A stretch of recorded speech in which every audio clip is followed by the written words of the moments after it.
Support for this podcast comes from Frito-Lay and the 2023 Snack Bracket Championship. The Frito-Lay Snack-It Challenge is underway, and fans are voting on their favorite snacks to crown champion. We're talking about prime-time matchups between the best 64 snacks in the land. Will Ruffles Ridges reign supreme?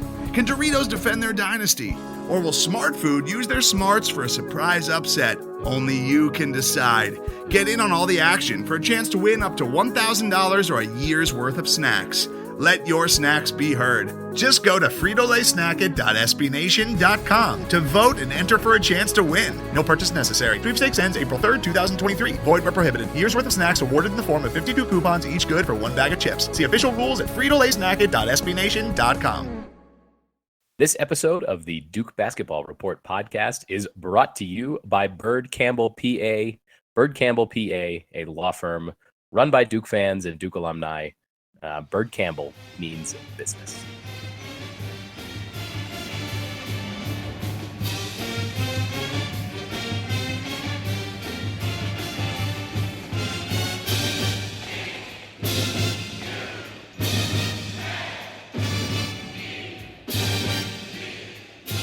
Hello and welcome to episode 88 of the Duke Basketball Report podcast. It is Friday, October 13th, 2017. We're recording at a sort of unusual time for us because we have breaking news to discuss that affects not necessarily the Duke program directly, but certainly college basketball, the ACC, and of course our chief rivals, the North Carolina Tar Heels. I am your host, as usual, for this episode. I am Klein. I am coming to you from Denver, Colorado. I am joined, as always, by my two fellow co-hosts in Atlanta, Georgia, Jason Evans. Jason, maybe sum up your current mood in like 3 words before we dive in. It's Friday the 13th. All right, that's close enough. That's close enough. And then, and then my other co-host, of course, in Washington, D.C., Donald Wine. Donald, your feelings in 3 words. College basketball Festivus. College basketball Festivus. Okay. I am curious to know where you're going to go with that. It's the airing of grievances. All right. I like that. I got some problems. Absolutely. Would you say that you have some problems with you people? Yes, with you insert people. Yes. So I will, but before we get into the meat of this, I would like to apologize personally because my health has not been great this week. So if I sound a little under the weather or if I'm sniffling or anything, my apologies to you, my co-hosts, and also to you, all the listeners. So I thought you were crying. I thought you were crying. You were sniffling because you're crying over the NCAA having no balls. There's a lot. Oh man, there's a lot of heavy sports emotions going on right now. So let's dive into it. You know what? Wait. We should warn folks. If there are small, we are not censoring this podcast. There will be no bleeping going on. There will be no saying the word fudge instead of some other kind of word, or darn or dang, things like that. There will be 4 letter words. So get the kids out of the room. Get them away from the podcast. If you're under 18, you need parents' permission to listen to this podcast because we're about to fuck it up, people. There are raw emotions that are about to be unleashed. I think we went into this earlier in our group text planning the show. Anyway, so let's dive in. The big news today that appeared a few hours ago. So we're recording about mid-afternoon on Friday. So about 4, 5, 6 hours ago, the NCAA released the sanctions report against UNC, and there weren't any. It turns out that the NCAA could not find any instances of impermissible benefits from the UNC academic scandal. They couldn't really find anything that they found punishable, which I think we find troubling.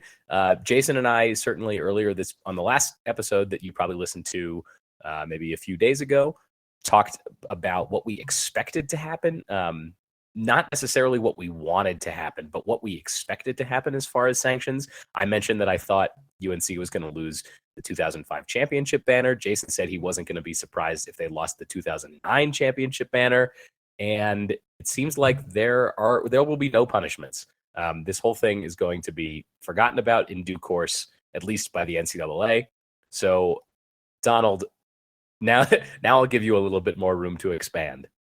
How do you feel about what was your initial reaction to seeing the news that UNC isn't going to get punished for any of the fake classes, the paper classes, the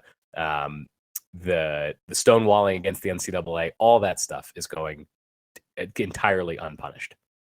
Okay, here we go. NCAA, if you are a member of the Committee on Infractions, I need you to put in some noise canceling earphones. I need you to turn this thing all the way up to 12 because I'm about to say something to all of you. What the hell are you doing? What the hell are you doing?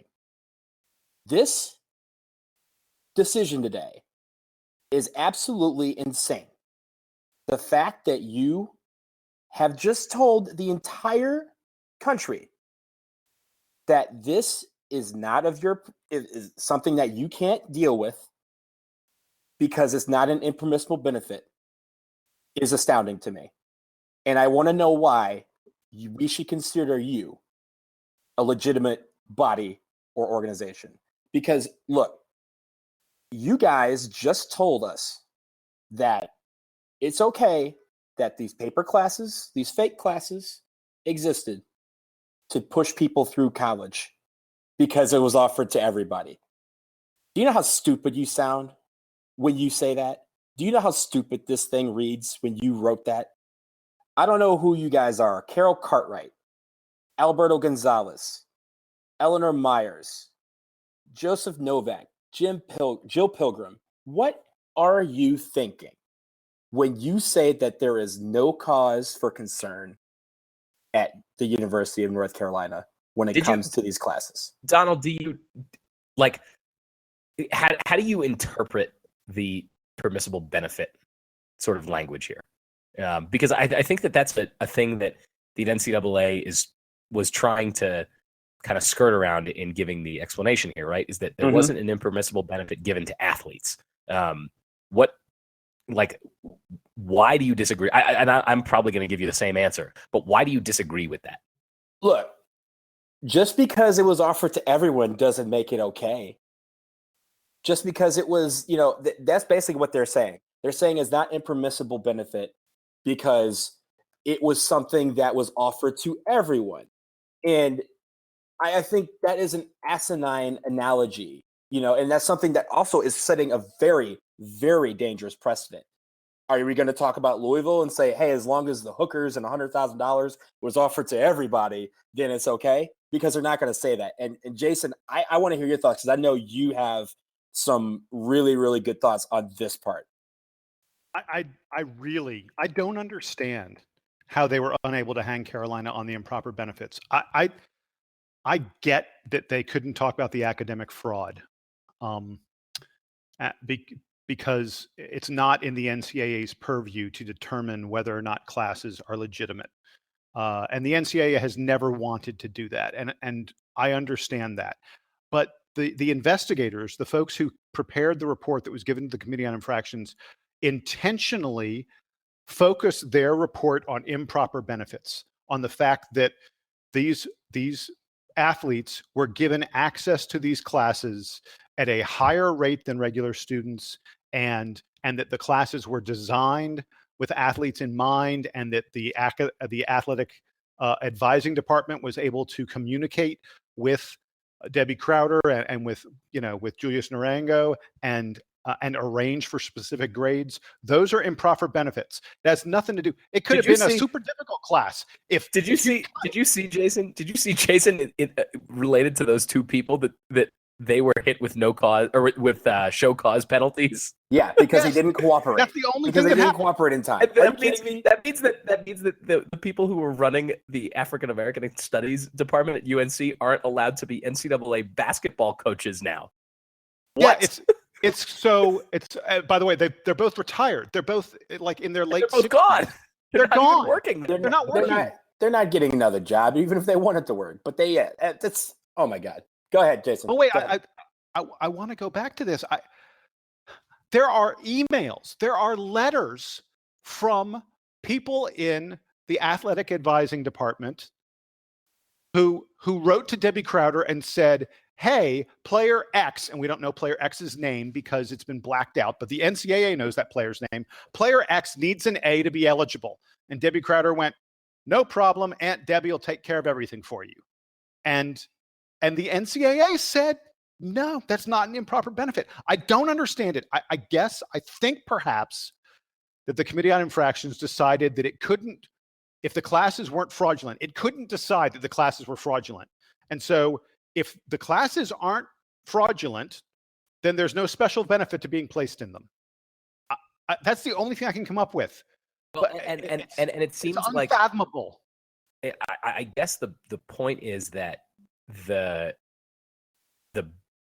whole logic behind the impermissible benefits is that athletes get something in like extra over other students in for the purpose of being athletes, and if they aren't gaining anything by being passed out of these classes, but if the classes are being used towards graduation and therefore a very valuable and coveted degree from University of North Carolina, is that not an improper benefit? Is that not something that other students are not getting? I mean, Jason, you're hitting on the exact point of the whole thing, right? It's so frustrating. I mean, when we first got word of this morning that nothing was going to happen to Carolina, I was practically speechless, and then I was practically in tears. It's incredibly depressing, and the thing I think that bothers me the most is that the NCAA has essentially told every single school that's a part of its group, every school in the NCAA, they've essentially said to them, we don't care about academics at all. We're not here for academics. Guys, I went to the NCAA website, and on their website, the very first link at the top of the page is NCAA core values, the core values of the NCAA. And the very first one says the collegiate model of athletics in which students participate as an avocation, balancing their academic, social, and athletic experiences. Their academic and athletic experiences. That is the very first core value of the NCAA. The second one is that they participate with the highest levels of integrity and sportsmanship. And the third one is the pursuit of excellence in both academics and athletics. That's what the NCAA says it is. It talks about academics in addition to athletics. And now here it is today. And today it has told every institution, we don't actually care at all about athletics. I mean, about academics. We don't care about academics. Or that we can say we care, but we can't actually do anything about them. Exactly. Right? And here's the roadmap. But by the way, I want to remind you all, a couple years ago, the University of Connecticut won the NCAA title in basketball. And the very next year, they were barred from participating in the tournament. They were not able to defend their title. They weren't very good. They weren't going to make it anyway. But they were barred from participating because their college basketball players fell below the NCAA mandated academic threshold for graduation rate. They didn't have enough athletes graduating or progressing toward graduation, and as a result, they were banned from the postseason. And every year, there are a couple teams that get caught up in this APR rate thing, academic progress rate thing, where their team is barred from the postseason because the athletes didn't progress to graduation enough.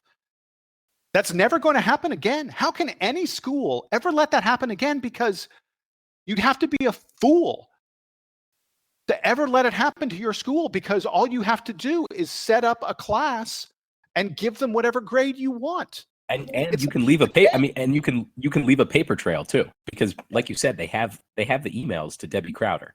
It's not like they did a good job of covering it up. They admitted sort of in these communications that they were doing this. Donald, did you have something you wanted to add about kind of the whole fake class setup? Yeah, just thinking about it like this, I want to ask a question to any of you out there who the 0.3 people who are watching or listening to this who are graduates of the University of North Carolina. How do you feel about this? Because honestly, what this just said, this whole thing has been about the fact that they have devalued the quality of your education. They've devalued your degree from that school, because now all the NCAA is saying is these guys can major in football. They can major in swimming pool management. They can take a class where they just have to show up at an art gallery, and it's okay because it's offered to everybody, even though it really is filled by these athletes who are really just there to get them over the finish line and keep them eligible. I don't know if you guys have watched the program, the movie from like 1993. It was actually filmed on Duke's campus, which is ironic because it is about the fact that they are pushing these football players to get through college however they can and keep them eligible so they can play. Because at the end of the day, that's all they were good for, was the money that they were bringing in by being a member of that football team. That's what UNC is doing here. That's what they've been doing for the last 18 years here. And the NCAA just said today, that's cool. And I think that is absolute crap. It's absolute crap for the NCAA to pull that and to say that it's out of their jurisdiction, out of their hands. Because if it's out of their hands, then whose hands is it in? And if it's not in their hands, then why are we listening to them on everything else? I've got a great analogy for this. Sure. Think about it this way. Let's hear it. Yeah. So I got a couple of them I might give you. So think about it. It's like an FBI agent sees you going 100 miles an hour on the highway. Wow, he goes, that guy's breaking the law. There's no question about it. But an FBI agent doesn't have the power to give you a ticket. He doesn't have the power to enforce the law there. He knows you broke it, but there's nothing he can do about it.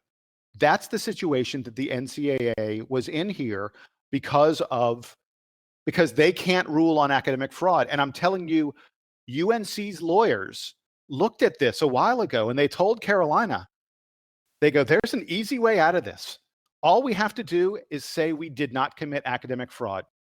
The key to all this was the Weinstein-Cadwallader report, the Weinstein report, which UNC initially endorsed. And UNC initially said, it was an internal, it was a probe that UNC paid for and that UNC backed and UNC cooperated with. And when it came out, UNC said they accepted the findings in it, but then the NCAA asked about it and UNC suddenly said, UNC talked to their lawyers, and they suddenly said, oh, no, there are all kinds of problems with that report because that report articulated that it was academic fraud. And UNC said, no. There's no academic fraud here. And when they refused to admit to anything, the NCAA was unable to make the call for them. The NCAA looked at UNC, really quick, one more. The NCAA looked at UNC like the NCAA was a parent who sees crayon writing on the wall and sees a child holding the crayon. UNC is the child. And the NCAA asked UNC, did you write on the wall? And UNC said, no, we didn't. And the NCAA said, well, I'm not able to judge whether you did it, so we're all good here. I mean, it's just insane. I think that the part of the blame here is on the NCAA, but part of it is sort of on SACS, the Academic Oversight Commission, that kind of gave UNC a slap on the wrist for this. I mean, they put them on probation, I think, for a year when these findings came out, but didn't really go in on punishing them for having these paper classes and Sam, the problem is SACS can't do SACS. The problem with SACS is they only have, other than probation, which they put UNC on, the only other thing there's no interim thing they can do. The next thing they could do is they could pull UNC's accreditation, which they weren't going to do over one. There's no way they're going to do that. There's never been a school UNC's size. I mean, doing that would have invalidated thousands of degrees. It would have affected every single student at the school. It would have cut UNC would not have been eligible for federal funding. It would have shut down the University of North Carolina. I mean, that's burning down an entire forest.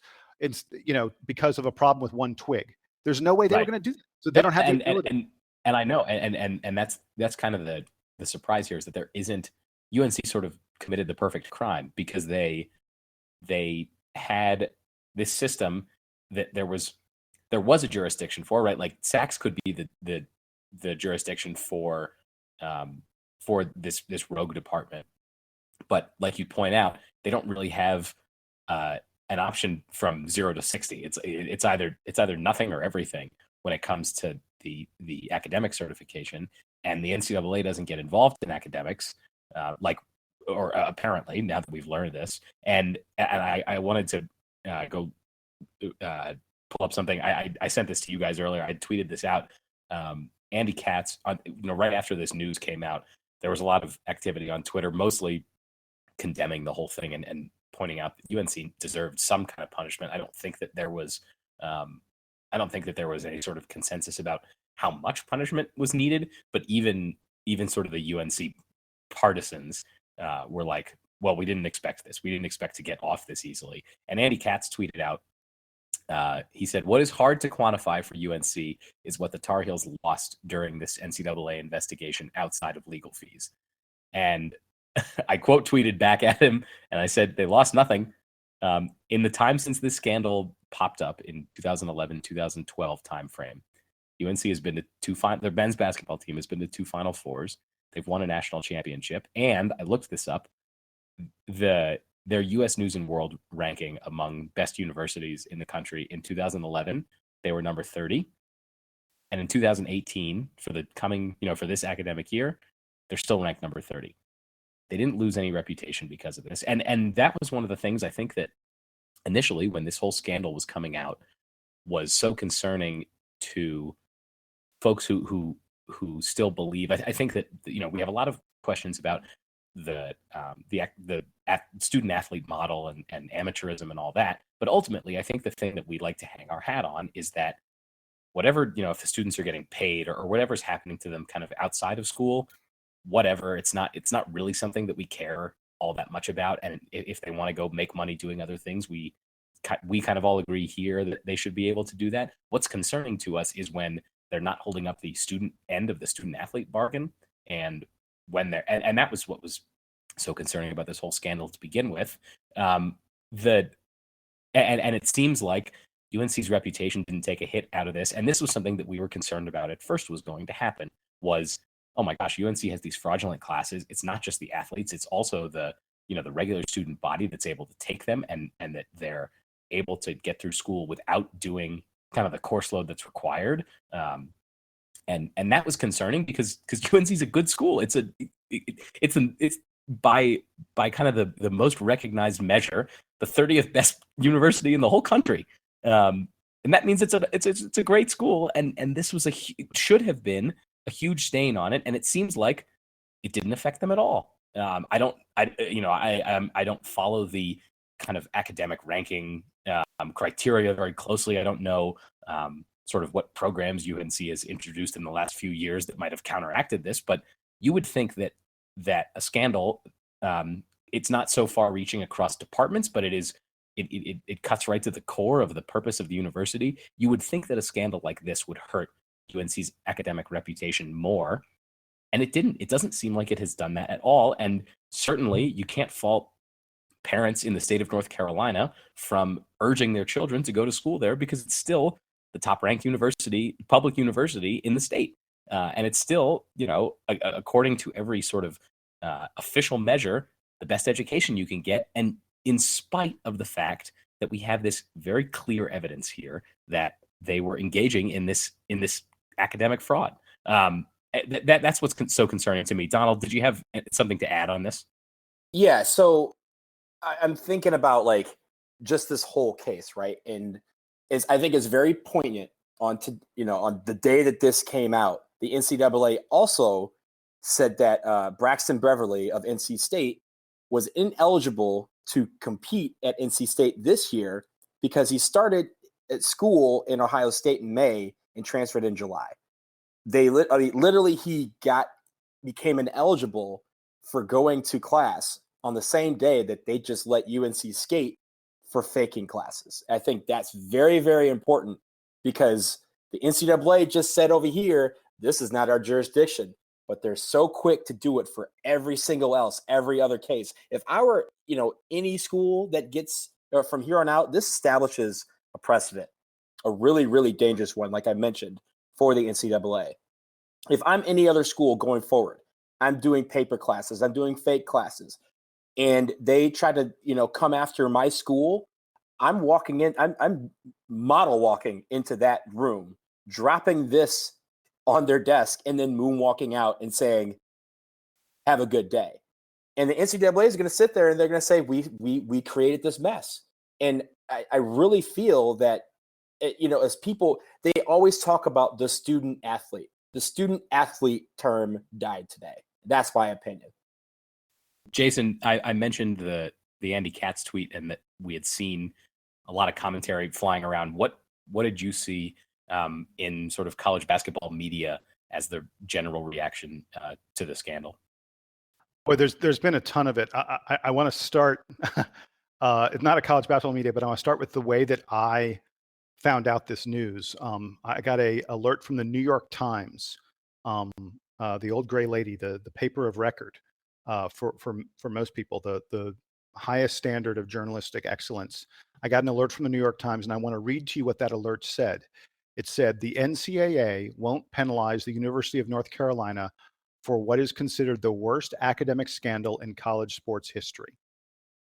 Can we almost dwell on that for a moment? Worst? How deeply did the irony pierce you? Yeah. The New York Times says the worst academic scandal in college sports history, and the NCAA isn't going to punish them at all.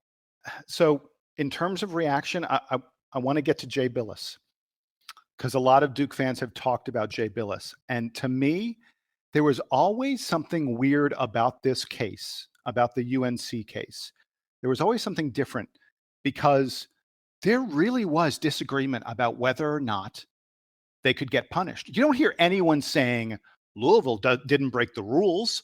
Louisville isn't going to get punished. In most scandals, there seems to be unanimity that something wrong was done, and the question seems to be the degree to which there will be a penalty. This case was different. Usually it's a foregone conclusion that rules have been broken, and this time we kept on hearing from Jay Bilas most prominently, but from other folks that, you know what, there maybe isn't anything here for the NCAA to punish. And let's not forget, Jay Bilas is a lawyer. That's what he is by training. He mostly is a college basketball commentator at this point, but Jay Bilas went to law school and practiced law. I believe he still practices law. He knows went rules. To law school at Duke, mind you. Yes. Yeah. Undergrad and then law school. He knows rules and regulations really well. And he always said this was a waste of time. And whether UNC did something wrong or not, it wasn't the NCAA's job to punish that wrongdoing. Now, look, we can disagree with that. I certainly do. But it's not an unsound position to take. And that's where the COI, that's where the Committee on Infractions landed on this.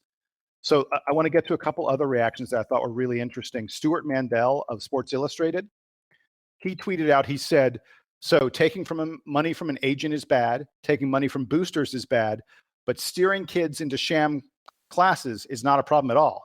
And then he started this whole string of tweets where he said, where he pointed out other schools that did things wrong and got punished that were just minor. Like he said, Boise State got punished for letting freshmen sleep on players' couches before they were enrolled. Colorado got 2 years probation because walk-ons were undercharged for meals. Alabama vacated wins for failing to monitor the distribution of textbooks. And UNC did 2 decades of academic fraud, and they get away scot-free. Stuart Mandel was killing them. But the best was Pat Forty. Have you guys read what Pat Forty wrote on Yahoo? No, but before you get you were talking about some of those examples. There's so many of those out there. People getting suspended for accepting a ride on a golf cart across campus. Richard Jefferson getting suspended 6 games for going to the NBA Finals with his best friend, who just happened to be Luke Walton. Stuff like that. And then you turn around and say, oh, but this whole literally 18 to 20 years, wherever you want to put the time frame, over a decade, almost 2 decades worth of academic inintegrity. That's not okay. And the NCAA today said, yeah, it's fine. Don't worry. We can't talk about it. Jason, I read the 40 article too. Tell us about it. Tell us about that. Yeah. So I just pulled out a few quotes from it that I thought were great. There are a number of them. There are a number of them. So let me read you the 3 that I like the best. He starts off by saying this. He goes, let history record this. Let history record this as the week that the NCAA completed its descent from flawed to failed. The governing body of college sports is useless when it comes to policing itself. Mall cops think the NCAA is soft on crime. I was like, oh my God, did he just say that? Mall cops think the NCAA is soft on crime. And then the other one I really loved, he said, this is a dirty, dirty sport. College basketball is a dirty sport. And the NCAA doesn't even own a decent broom. I mean, that's like, he ain't lying. He ain't lying. You know, the other one I wanted to talk about, and I know you guys have sort of alluded to this a little bit, is Donald, I'll address it to you. The number of people out there, I have a number of friends who emailed me to say, you know, a couple years ago, they said, I would have been outraged at this. I would have been really upset. Now I'm like, whatever. I mean, people are saying, I'm so disgusted with the NCAA. I'm done with it. There are so many things wrong with this situation that getting upset about this one, I can't do it anymore. I don't care anymore. I'm not interested anymore. And Donald, you had something you want to say about that? Yeah. You know, to the people who, you know, I think this was a really, really hot topic on the forums where people were talking about, I'm done with college basketball. I'm not watching Duke games this year because of this. And for that, this is where I'm a little calmer, right? You have to separate, like, Duke has nothing to do with what happened today with the NCAA and UNC, except for the fact that they are a member of the NCAA. And if you're a fan of college basketball of any school that is not UNC today, this should not be the impetus to get you to stop watching college basketball. This should be the impetus to get you to start making effective change on the NCAA. And I think even now we have to say, look, here at Duke, we do things the way that we think they're supposed to be done, with integrity, people going to class, graduating at high academic standards. If these schools aren't doing that, then as institutions of higher learning, we need to check these other schools. We need to check these institutions. We need to check these athletic departments, and we need to check the NCAA and say, this cannot happen again. And I think that is why you need to further support our guys. Our guys are doing things the right way. They provide videos every day of how they are working hard to make it so that they represent our school to the best of their ability. And I think that is why we should continue to watch them. Don't give up on Duke because of UNC. I don't like that approach. I think we go after the NCAA and say, you guys need to change. You need to change right now. And if they can't change, then you go after them. Go after UNC. UNC, the Carolina way, we can bash that to the end of time now. We know what the Carolina way is. But we don't need to take that and then say, I'm not going to watch Duke games, because I think that approach is incorrect. The real shame here is that, you know, the NCAA exists to sort of to be it's the governing body of college athletics, but it is made up only of its member institutions. And without the member institutions, it has no teeth. It's like all the member institutions buy into the bylaws and the charter and everything for the NCAA. And the shame here is that it's kind of, you know, if you think of the NCAA as being the collective of all the schools, it's the collective of all the schools saying what North Carolina did is fine. And there's sort of a who will guard the guards question going on here. It's like if one of the member institutions, particularly a member institution, again, it has such a high academic reputation relative to most of the other institutions, if one of them can get away with this, what is to prevent any other schools from doing the same? And that's the real challenge here. And hopefully some of the schools sort of come to their senses here and realize that the whole point of higher education is to educate and to give the students these important educational experiences, and that by allowing UNC to get away with this, they're saying, you know what, whatever, it's fine. And that's what's really troubling to me. And I hope that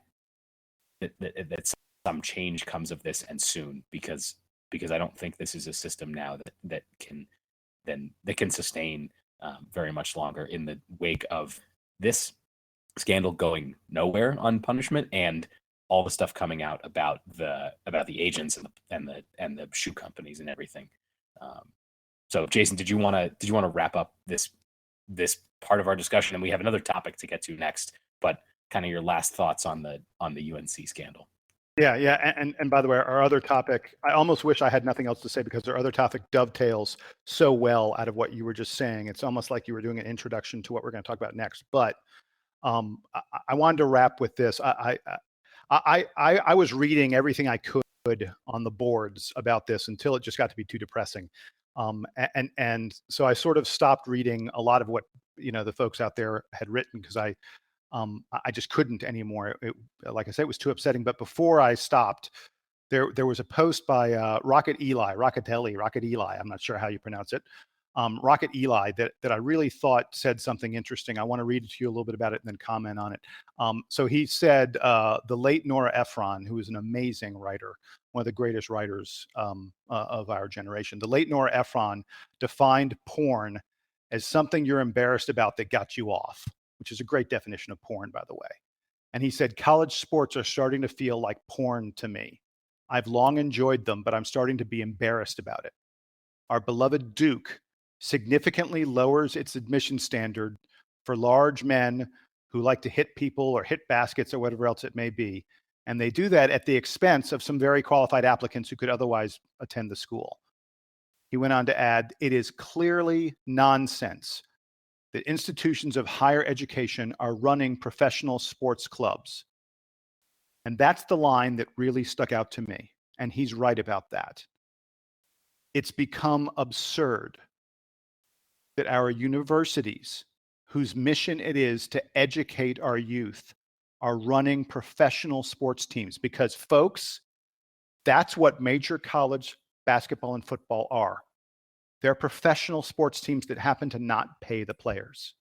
And it's not that this one scandal is the thing that has suddenly brought us to that point.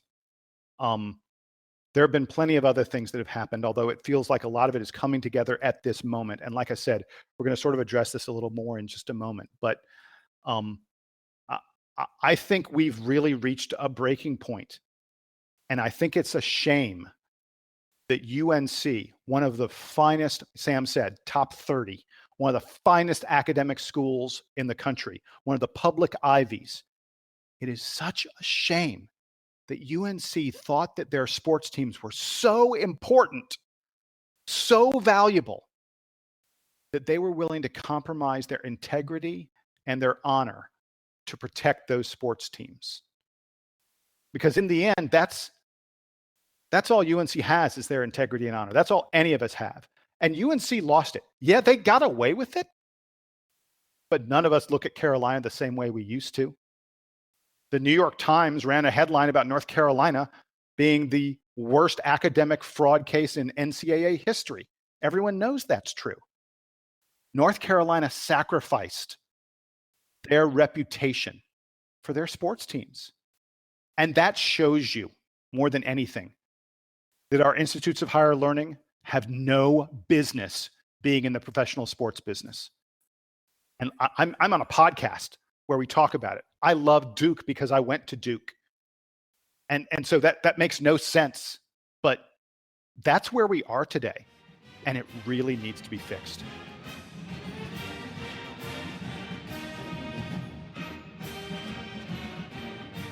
This episode of the Duke Basketball Report podcast is brought to you by Byrd Campbell, PA.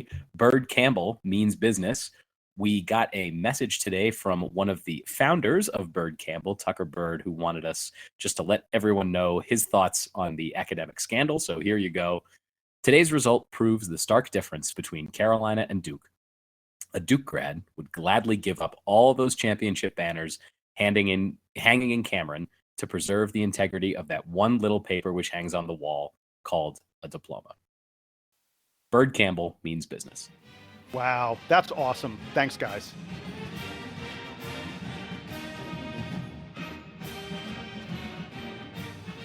So we're going to transition a little bit. We're still kind of talking about meta NCAA issues and college basketball scandals, but we're going to talk about one of the ways that the NCAA is considering sort of addressing this. So they announced a few days ago that they're going to be forming a commission on college basketball to review a lot of the issues specifically stemming from the FBI investigation that became public a few weeks ago and that we have discussed at length on this show. So I'm reading from the New York Times article about the scandal that the group will focus on 3 broad areas. One, the NCAA's fundamental regulatory arrangement, where the colleges and universities self-police.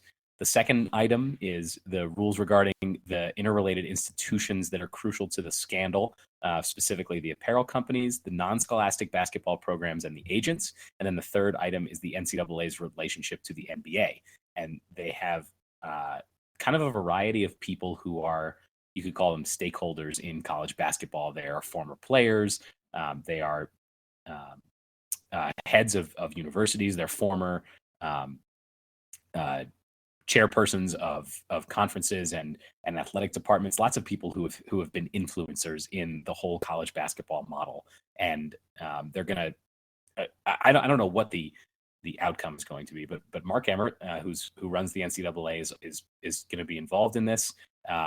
The NBA commissioner, Duke alumnus Adam Silver, has indicated that he would like to be somehow involved in this, because I think that he recognizes how the NBA drives a lot of the decision making for these student athletes and for the apparel companies.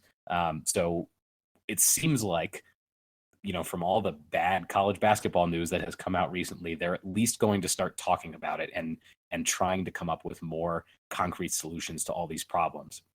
So, Jason, why don't you get us started a little bit? And I think you ended the last segment kind of with the appropriate reaction, sort of about the shame that is going on here. Do you feel like this NCAA commission on college basketball improves your outlook on the state of the game going forward, or do you think that it's kind of window dressing on a problem that they don't really intend to solve? I'm hopeful. I would love for these folks to come up with some really good solutions, but I am not at all optimistic that they will make the fixes that the sport really needs. Oh, I think we'll get some changes out of this. We'll probably get some positive changes. I mean, we'll make some steps, but I doubt that they're going to go far enough or be willing to take the really radical steps that are probably necessary. And I'll tell you one major reason why. You mentioned some of the people who are on this committee. You know who's missing? Players. Current students. Well, there are 2 former college basketball players who are on the committee. There's Grant Hill, who I have great respect for and who I loved when he was at Duke. He is now, and he played the NBA for many years. He's now a partial owner of the Atlanta Hawks, my hometown Hawks. And I think part of the reason he's there is to represent the interest of the NBA. David Robinson, the Admiral, is also on the committee. Again, a guy I tremendously respect, someone who has worked very hard since he left the NBA. He's done some wonderful charitable things. He's someone who cares about these issues. But does anyone really think that Grant Hill and David Robinson have any grasp on what the current climate is like for high school students in the one and done era? Grant Hill came from 2 very affluent, well-educated parents. Although he did play at a public high school. Shout out to South Lakes. Grant Hill. That's nice. I mean, that's fine. Grant Hill knows nothing about what the current one and done players are dealing with. Grant Hill was top recruit in the land, best player in the country, and Grant Hill stayed 4 years, and no one was surprised. He also graduated high school in 1990. That was 27 years ago. I was just going to say that. David Robinson wasn't even a top 200 high school recruit. David Robinson begged to get an offer from Navy. They were college basketball players 25 years ago. These guys don't understand what top 10, top 20 players are looking at today. And I'll go further. You know who else is missing from this? There's no one from the shoe companies. I don't see a representative from Adidas or Nike or Under Armour.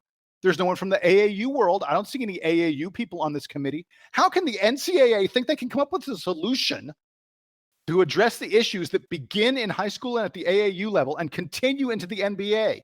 It's like the world of basketball is a big BLT sandwich, and the lettuce just decided it's going to fix everything that's wrong with the bacon. It makes no sense at all. Well, I think in one aspect you were talking about, players that are former players that can relate to what current players today are going through.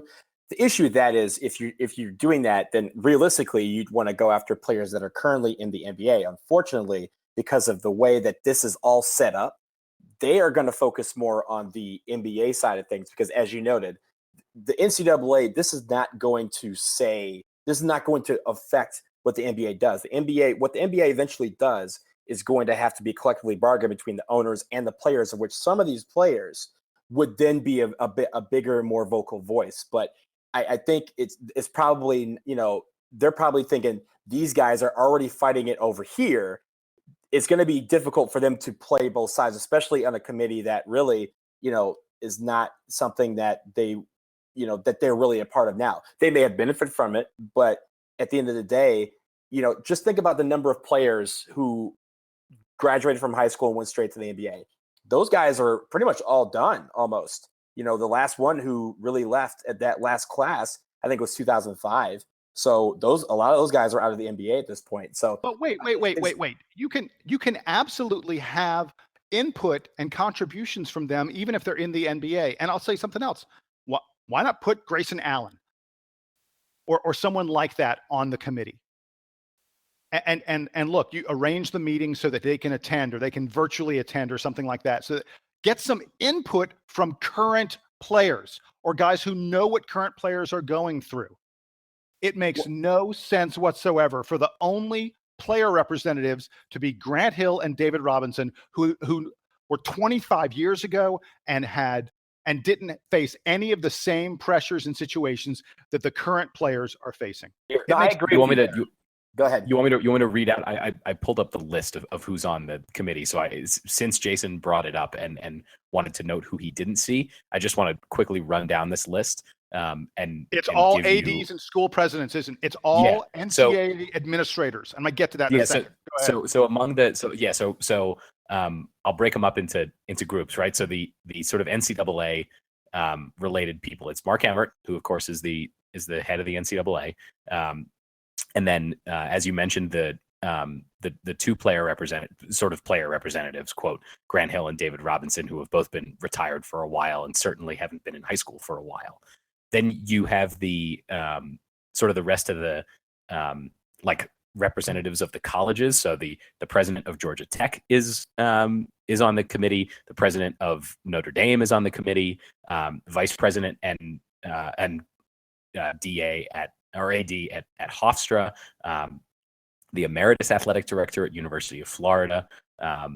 And so all those people are on it, so that they're kind of representing the schools. And then among sort of the academic world, you have the president of the Association of American Universities.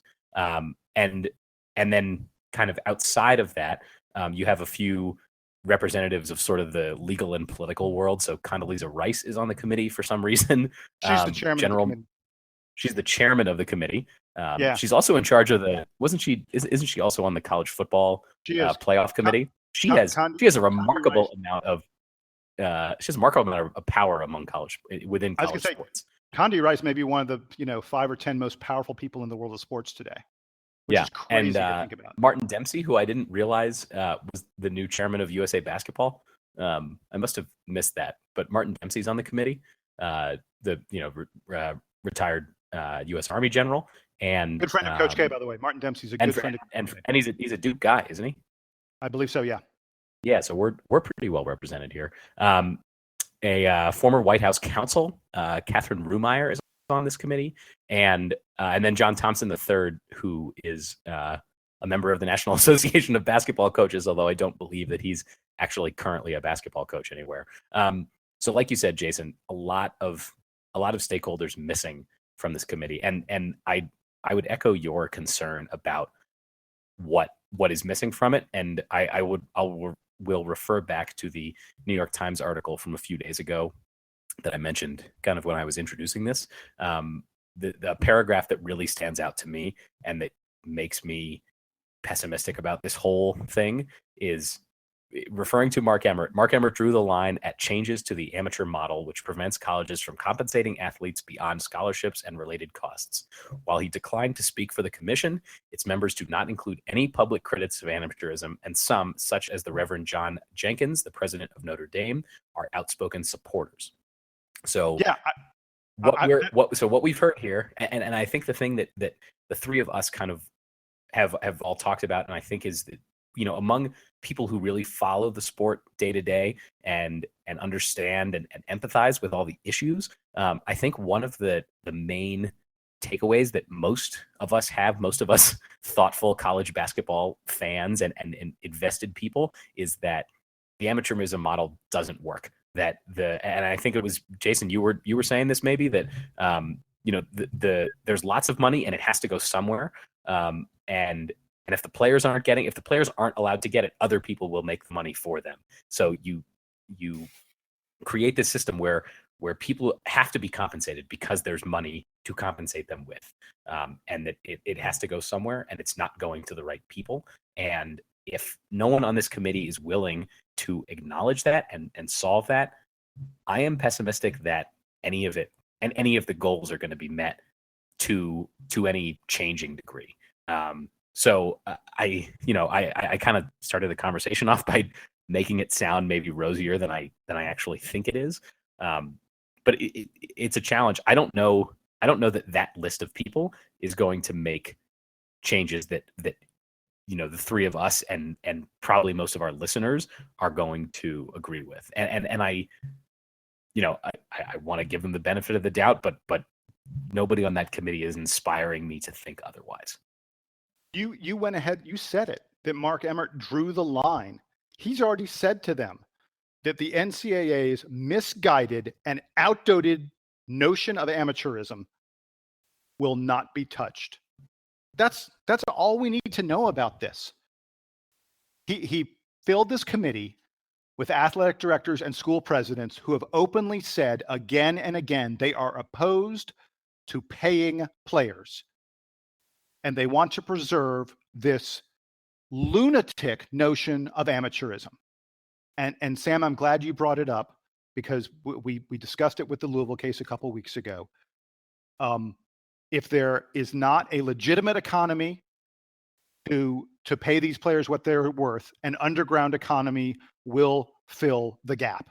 That's what's already happening, and it's just going to get worse and worse. Believe me, every top high school recruit in the country is now aware that Adidas was willing to pay $150,000 to get a kid to go to a school. And the price of the brick is going up. Yeah, those kids they all know that's the price. They all know the number now. That's now the floor. Exactly. That was the number for a top 20, top 25 kind of kid. Top 10 kid, he's going to go, no, I'm $250,000. I'm $500,000. Anthony, and we need to figure out a way to get it done. Davis like 200,000, and that was like 5-6 years ago. Yeah, the NCAA amateur model is dead, and they just don't know it yet. Yeah, and I think that's the concern. There's no way this commission is not going to solve it. It's not going to solve it. Really quick, and then I'll let you get back in. A good friend of mine, wonderful guy, Buddy Womble, Bud Wom on the boards. He wrote this, and I thought this is so accurate. This is such an NCAA thing to do. If you want to consume a lot of time, if you want to give the illusion of action, and you want to end up doing absolutely nothing, you set up a commission. That's the way to go. It moves everything off by 6 months. You get to file a big report, and then you don't have to do anything, and everyone just takes a drink. And you don't have to talk, like you said, Jason, you don't have to talk to any of the people who are sort of knee deep in this world, right? You don't have to talk to shoe companies. You don't have to talk to AAU coaches. I mean, and it's not, I don't want to make it sound like those people are the bad people. The shoe companies are trying to sell shoes. They're not selling drugs. They're not, they're not poisoning our youth. They're trying to sell them sneakers. And they're trying to sell shoes, and they're also supporting institutions in which they have a huge financial stake. Again, right. That's the core of the Louisville situation. And all the coaches here, I mean, some of these coaches are out to, maybe some of them are out to make a buck off these kids, but for the most part, these coaches just want to be like more prominent coaches, right? They want to. I can't imagine there are many guys out there who want to just be AAU coaches, right? They want to go become college basketball coaches. They want to raise their profile. They want to make it seem like, the kids that they're getting and the kids that they're sending to these schools are in some way their products, and that they're worth taking a chance on. High school coaches the same. I mean, there are certainly high school coaches and AAU coaches who just want to be members of their community. But if they're ambitious people and they just want to be, and they want to be better coaches, this is the way they do it. And they start as high school coaches, and then maybe they get opportunities to go coach in college. So all these people are the ones that see this every day. They know all these student athletes. They know each other.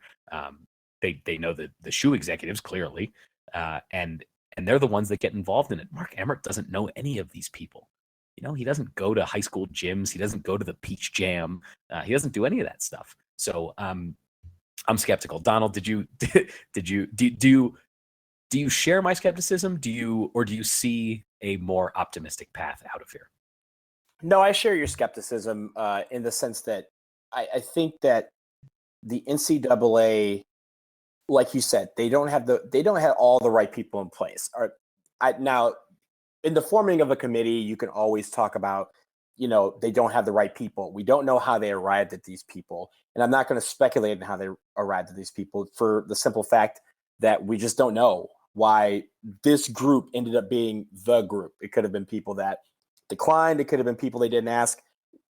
We dig too far in the weeds if we want to get to the root of that. But with this group, I think that, like you said, they're missing the mark in several different areas. And I think that when you talk about how to fix this game to make it more enjoyable, to make it more equitable, to make it more fair for the student athletes, we were talking about, I think that they are not, they aren't the guys to do it. And a lot of these people, as you said, are kind of products of the system that they're trying to quote unquote change in the first place. And it's not, they don't have the integrity coming out. They don't have the credibility coming out of the gate. And that's really something that you need for this. They're the beneficiaries of the current system, right? Correct. Yes, correct. The university presidents, I know that Duke's president, and I imagine other presidents, make seven figures to be university presidents, and a lot of the prestige of some of these schools like Georgia Tech, Notre Dame, excellent academic institutions, but also prominent athletic institutions. Mm-hmm. These guys, they make money on there being these athletic programs, and the when they talk about how the athletic programs aren't making as much money as whatever as their budget, or that they have to be supplemented by other parts of the school. How many Notre Dame T-shirts do you think they sell, and hats and license plate frames do they sell because the football team exists? It doesn't have to say Notre Dame football on it; it just has to say Notre Dame. Right. So that's the as I said, these are the beneficiaries of this system. They're the people that make the most money off of it currently in sort of the legal market. And their reputations are enhanced by the fact that they have these academic programs or these right. athletic programs. Like, for example, we always talk about when Duke wins a national championship, the applications to the school skyrocket. That's no coincidence. There's people, Middlebury College is a very, very good institution of higher learning, but no one's applying to that because of their basketball team. Some people apply to Duke because we have a great basketball team and because they have academics. But if it was just academics alone, they would look elsewhere. And I think that is what the system that's really benefiting. And I don't think they're the same people. Those people aren't the people who give me the warm blanket at night to say, don't worry, they'll fix the system that they were a part of.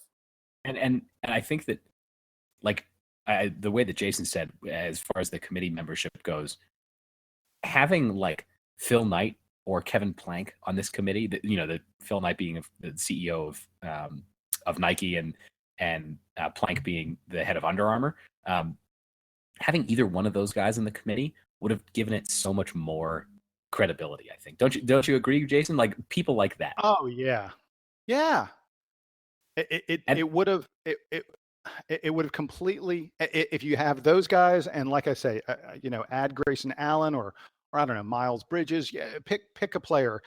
Probably needs to be someone who's a top 20 or so recruit, or Jason Tatum, someone who's recently been one and done.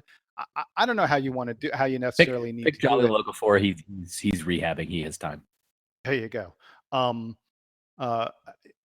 If you merely had added a couple of those and you had a few fewer of the folks who are firmly entrenched in the same old world of the NCAA, my criticism with this committee would be done.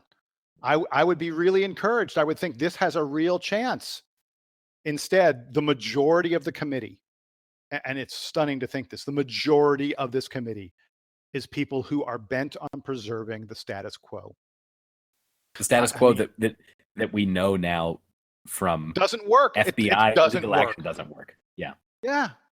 Yeah. It's really sad. It's a pity. Like I said at the beginning, I'm hopeful. I almost feel like things have gotten so bad. I mean, the scope of the Adidas scandal and the money involved is so big.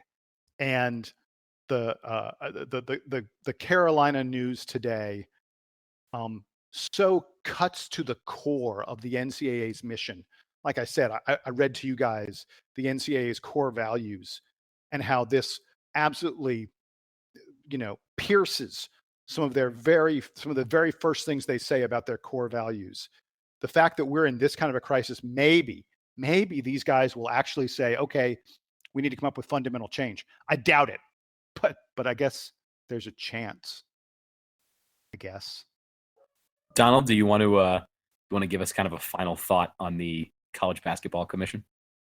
Well, after all the criticism we've just given them, all the skepticism that we've had, I really hope, just in all seriousness, I hope that they really examine everything and really get to the root of what college basketball is supposed to be about and determine that for all these fans. I mean, in light of what's happened today with the UNC results of that case, just the little nitpicky cases that we've seen over the years from people who can't rent an iPod, to people who steal from steal tattoos in exchange for autographs, to guys who take art for a class or major in basketball. They need to figure this out. And it's a really tall task for them. I hope they're up for it, because it's something that's going to be very important, and that it's going to shape the way basketball is over the next decade. And I really hope they're up for the task. I obviously have my doubts about that, but I really wish them the best of luck in this, because it is important, and I think it needs to be addressed. And coming on top of that, there's one more quick thing I want to add. A lot of people say, the NCAA can only do so much because the NBA ultimately controls the real money, and they do. And for a long time, the NCAA and people in general who follow this stuff have said, there's only so much that the NCAA can accomplish without the NBA.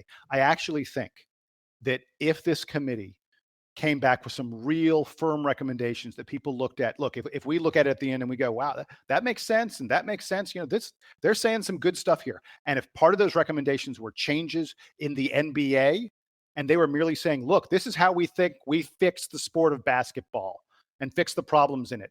And here's what we think the NCAA should do. Here's what we think the AAU and the shoe company should do. And here's what we think the NBA should do. If the ideas are good, there's going to be unbelievable pressure on the NBA to follow through. This may be a unique window, a unique chance for the NCAA to actually dictate to some extent what the NBA does. Because like I said, if they come back with some good suggestions and the NBA and the Players Association goes, yeah, those are really smart, but we're not going to do them, it'll look really, really bad. I don't think Adam Silver wants any part of something like that. I don't think the Players Association wants part of something like that. This could be a chance. I don't know that it'll work, but it could be a chance for them to dictate what the NBA does.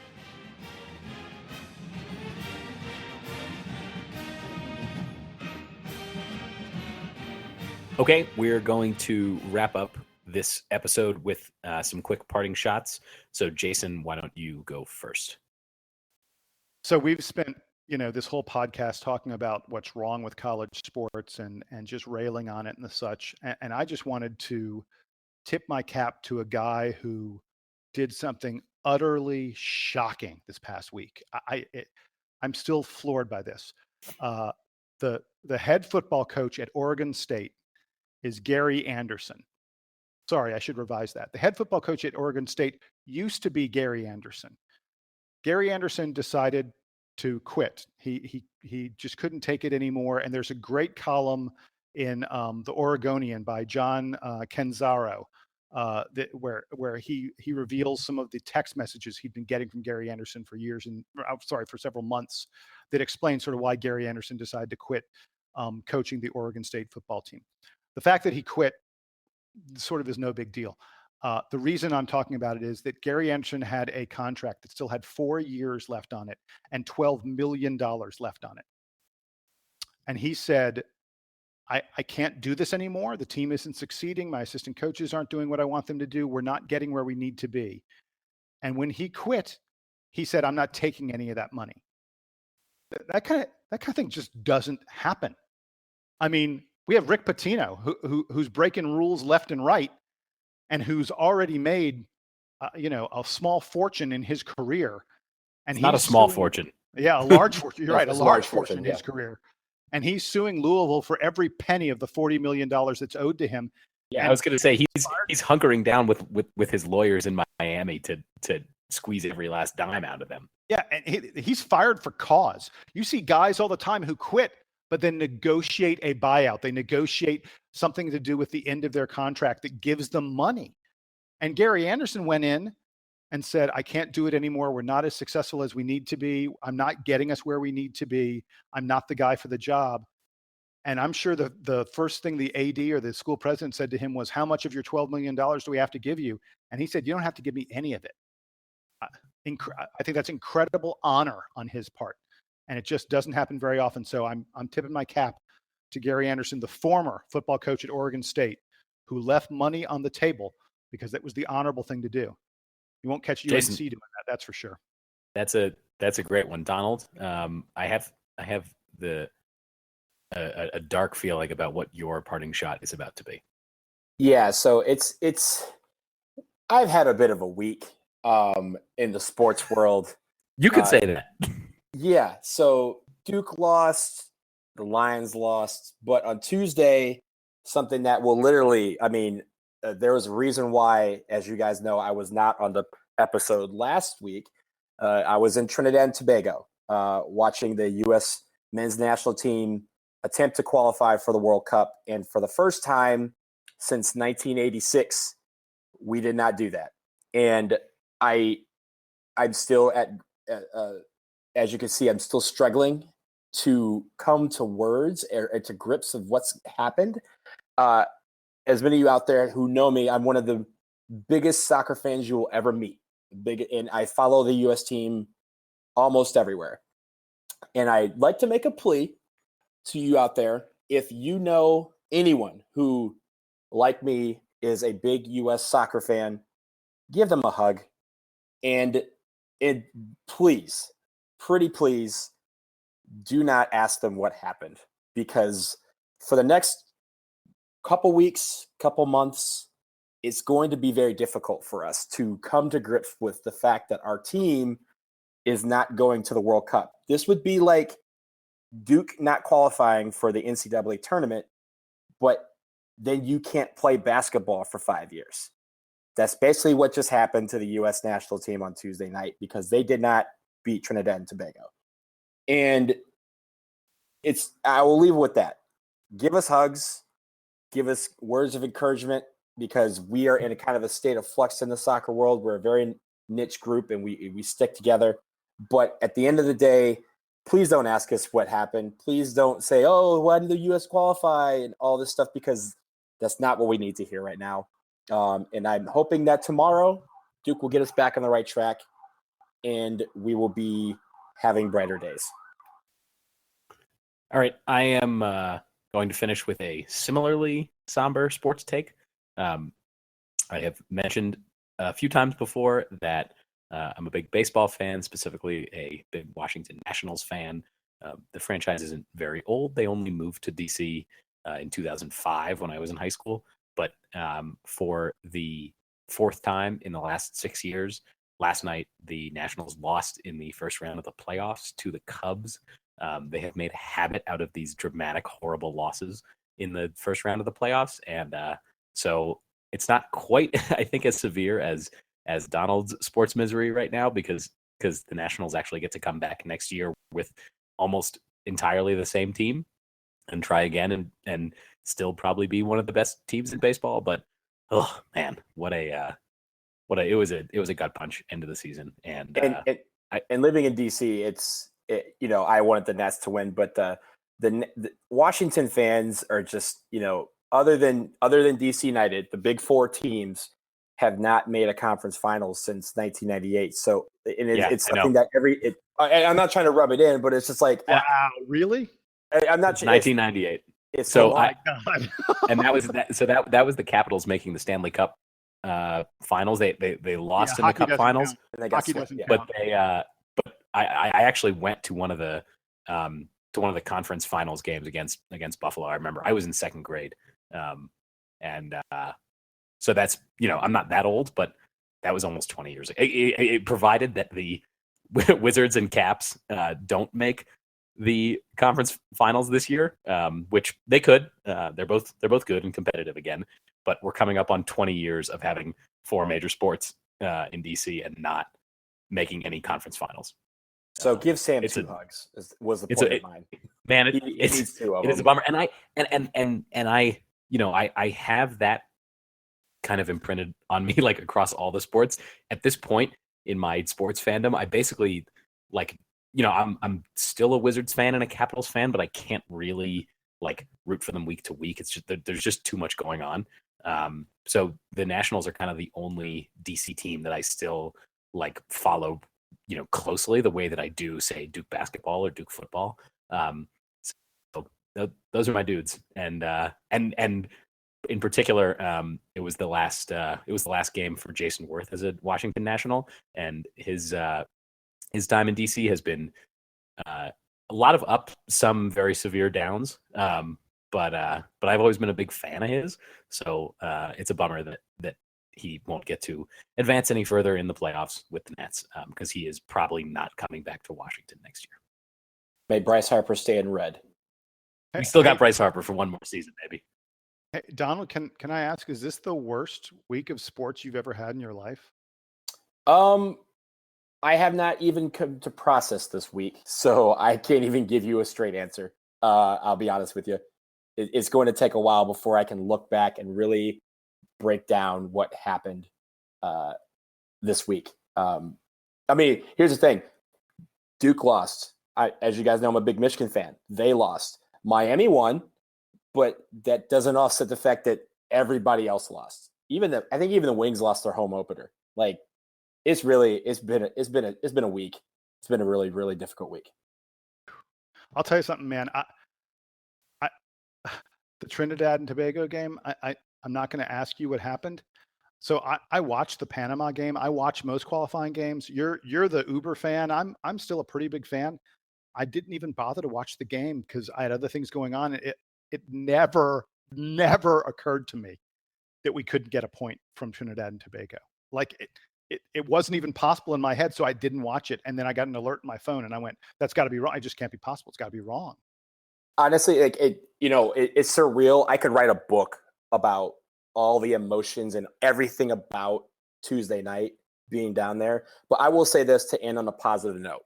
In 2021, when the U.S. is back on track and we're about to qualify for the World Cup in 2022, there's one request. I've told my friends there's one request that I want, and it's to be with those people who were with me in Trinidad on Tuesday night, because the emotion that we all experienced together will never be forgotten, and it will be something that's going to carry with us for a long time. And I want to be with those people when we get back to the highest of highs, so that we can celebrate together and kind of say, this process started with us at our lowest as soccer fans, and now we're back on top. That would be really, really sweet. Donald, if you write that book, I will show up at your Politics and Prose talk. I'll have to do it at Politics and Prose. Absolutely. Absolutely. Okay, we'll end there. So for Jason Evans and for Donald Wine, I am Sam Klein. This has been episode 88 of the Duke Basketball Report podcast. We'll talk about actual Duke basketball here very soon. But for now, Duke Band, take us home.